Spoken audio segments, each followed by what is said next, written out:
Blog मंच आज प्रस्तुत करने जा रहा है आलो अंधारी, जो कि बेबी हालदार जी द्वारा लिखा गया है। आलो अंधारी पाठ का सारांश। आलो अंधारी पाठ में लेखिका बेबी हालदार अपने बारे में बताते हुए कहती हैं कि वे किराए के घर में रहती थी। उनके पास उस वक्त कोई काम ना था, तो वो दिन भर अपने बच्चों के बारे में सोचती रहती थीं कि वे कैसे उन्हें खिलाएंगी, कैसे पालेंगी पोसेंगी। वो काम ढूंढने के लिए एक घर से दूसरे घर जाती। वो हमेशा इस चिंता में रहती कि कैसे महीने खत्म होने के बाद घर का किराया देंगी। काम के साथ वो अपने लिए सस्ता घर भी ढूंढ रही थी, पर काफ़ी समय होने के बाद भी उन्हें काम नहीं मिल पा रहा था।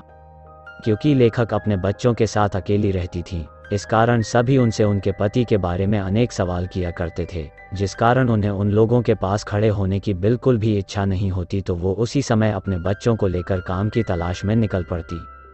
जब वो काम से लौटती तो पड़ोस की औरतें आकर पूछने लगती, काम मिला? और उनके मुंह का हाव भाव देखकर वो समझ जाती और दिलासा देती कि थोड़ा इधर उधर ढूंढने से मिल जाएगा। सुनील नाम का एक 30-32 वर्ष का युवक जो लेखिका को पहचानता था, जिसे लेखिका ने अपने लिए काम ढूंढने को बोल दिया था, एक दिन वो लेखिका के पास आया और बोला, काम मिला? लेखिका ने जवाब दिया, नहीं, अभी तक नहीं मिला है। फिर सुनील ने उसे एक साहब के घर ले गया ताकि वो खुद ही उनसे काम की बात कर ले। साहब ने कहा, यहाँ जो काम करती है उसे मैं 800 रुपये देता हूँ। तुम्हारे पैसों के बारे में मैं तुम्हारा काम देखकर बताऊंगा। लेखिका सुबह 6 से 7 बजे तक आने का समय साहब को बताती है। अगले दिन जब लेखिका काम करने साहब के घर जाती है तो दूर से ही 35 से 40 वर्ष की एक विधवा को उसी घर में काम के लिए जाती देखती हैं। साहब बाहर पेड़ों में पानी दे रहे थे। लेखिका को देखती हुए ही वे अंदर गए और उस औरत से साफ साफ बात करके उसे काम से निकाल दिया। वह औरत भी बंगाली थी। बाहर आने के बाद वो औरत लेखिका को गालियां देने लगी। लेखिका उस औरत से कहती है कि मुझे नहीं मालूम था कि यहाँ कोई काम करता है, वरना मैं नहीं आती। साहब लेखिका को अंदर बुलाकर उनके काम के बारे में उन्हें समझा देते हैं। उनका काम देखकर सभी आश्चर्य करते। बातों बातों में जब साहब को पता चला कि लेखिका अपने बच्चों को पढ़ाना तो चाहती है पर पढ़ा नहीं पा रही, तो साहब ने लेखिका को अपने बच्चों को लेकर आने को कहा ताकि वहाँ नजदीक में स्थित स्कूल में उनका नाम लिखवा सके। लेखिका का इतने में ही गुजारा होने वाला नहीं था। घर का किराया, बच्चों को पालना पोसना इतना आसान नहीं था, इसलिए वो और काम करना चाहती थी। तो उन्होंने साहब को बोल रखा था कि किसी के घर काम करने वाली की ज़रूरत हो तो बता दें। लेखिका कहती हैं कि साहब कभी बर्तन पोंछते नजर आते तो कभी जाले साफ करते। जब वे उनसे पूछती कि आपको क्या ज़रूरत है ये करने की, तो वो बात को हमेशा टाल देते। शायद साहब उन्हें देखकर ये सोचा करते थे कि इस बेचारी को किस बात की सज़ा मिल रही है, अपने बच्चों के साथ अकेले रहने के लिए क्यों बाध्य होना पड़ा। आगे लेखिका साहब को अपनी दिनचर्या बताती हैं कि कैसे वे घर जाकर अपना काम करती हैं और कितना व्यस्त रहती हैं।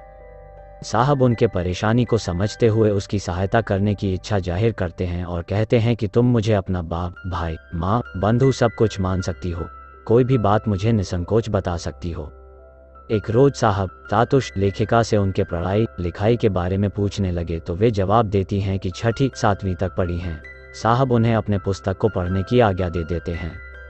धीरे धीरे पुस्तक पढ़ने में लेखिका माहिर हो जाती हैं।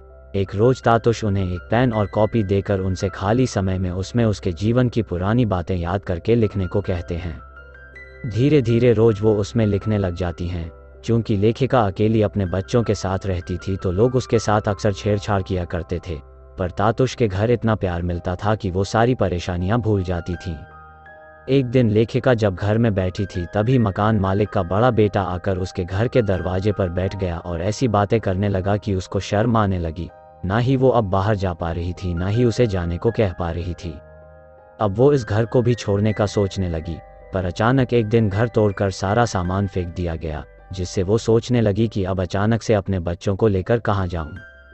उसकी मदद के लिए अब कोई ना था और अचानक से उसे नया घर मिलना संभव भी ना था। जब लेखिका ने सारी बात तातुश को बताई तो उन्होंने उसे तुरंत सारा सामान लेकर घर आने को कहा। फिर उसे ऊपर एक कमरा मिल गया जिसमें उसने अपना सारा सामान जमा दिया। तातुश उसे अपनी बेटी की तरह माना करते। कभी वो बीमार पड़ती तो उन्हें बहुत फिक्र हो जाती। वे खुद दवा ला देते और समय समय पर वे खुद उन्हें दवाई दिया करते। आगे लेखिका बताती हैं कि 2 माह से अधिक हो गया था और उन्हें उसके बड़े बेटे के बारे में कोई खबर नहीं मिल पा रही थी। वो ये तक नहीं जानती थी कि उसका बड़ा बेटा कहाँ रहता है। तातुश के बड़े प्रयत्नों के बाद जब उसका पता चला तो वो अपने बड़े बेटे से एक दिन मिलने गई। उसके बाद तातुश ये चाहते थे कि वो उसके लिए काम इधर ही ढूंढे ताकि वो आगे की पढ़ाई भी कर सके या फिर नया काम सीख सके। फिर कुछ समय पश्चात ऐसा ही घर तातुश ने ढूंढ कर उसे काम पर लगा दिया था। वैसे लेखिका जल्दी किसी से घुलती मिलती नहीं थी, पर एक दिन पार्क में घूमते हुए उसकी मुलाकात सुनीति नाम की 20-22 वर्ष की लड़की से हुई। वो भी बंगाली थी। वो उससे घुलने लगी थी, पर बहुत ही जल्द सुनीति चली गई, जिससे लेखिका का मन भी पाक में नहीं लगने लगा। तत्पश्चात वो वहाँ जाना छोड़ दी और वही समय अपने लिखने पढ़ने में देने लगी। अब तक जितना वह लिख चुकी थी, तातुश ने फोटोकॉपी कराकर उसे अपने दोस्त के पास कोलकाता भेज दिया था। एक दिन तातुश लेखिका के लिए लिखी गई अपने दोस्त की चिट्ठी को लेकर आए और उसे पढ़कर सुनाने लगे। उसमें उनकी लेखनी को लेकर खूब प्रशंसा की गई थी और उसे किसी पत्रिका में छापने की बात कही थी। तातुश के वो मित्र अक्सर पत्र के माध्यम से लेखिका का हौसला बढ़ाया करते और उनकी लेखनी की सराहना करते। लेखिका बताती हैं कि एक दिन जब उनके बाबा घर आए, उनसे बातों बातों में पता चला कि उनकी माँ की मृत्यु हो गई है। बताते हुए उसके बाबा की आंखों में आंसू आ गए थे।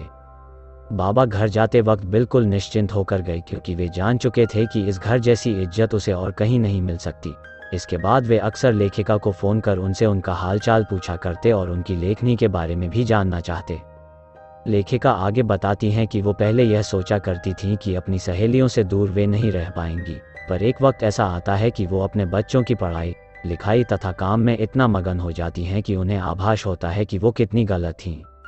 वो सहेलियों से बिछड़ने का दुख भूल ही चुकी थी और चाहने लगी थी कि उनमें से कोई उनसे मिलने न आए। लेखिका को लोगों को खाना बनाकर खिलाना जितना पसंद था, उतना ही उपन्यास, कहानी, कविता और अखबार पढ़ना भी पसंद था। एक दिन पड़ोस का लड़का हाथ में एक पैकेट लिए दरवाजे पर खड़ा था। उसे लेकर वह चाय बनाने चली गई। चाय बनाते बनाते जब वह पैकेट खोलती है तो देखती हैं कि पैकेट में एक पत्रिका है। जब वह उसे देखने लगी तो देखती हैं कि उसमें एक जगह उनका नाम लिखा है। आश्चर्य से वो उसे देखने लगी। उसमें लिखा था आलो आंधारी बेबी हालदार। खुशी से उसका मन हिलोरे मारने लगा। वो उसे बच्चों को दिखाने लगी। उसकी बेटी ने उसका नाम उसमें पढ़ा और कहा, माँ इस किताब में तो तुम्हारा नाम लिखा है। और वे हंसने लगे। उनका हंसता चेहरा देखकर लेखिका का मन खुशी से भर आया और उन्हें गले से लगा लिया। फिर अचानक ही जैसे उसे कुछ याद आया हो, वो उनसे हटी और भागकर तातुश के पास आई और उनके पैर छूकर प्रणाम किया। उन्होंने उसके सिर पर हाथ रखकर आशीर्वाद दिया। धन्यवाद। आशा करते हैं आपको यह कहानी अच्छी लगी हो। हमें कमेंट करके जरूर बताएं कि आपको अगली कहानी कौन सी चाहिए।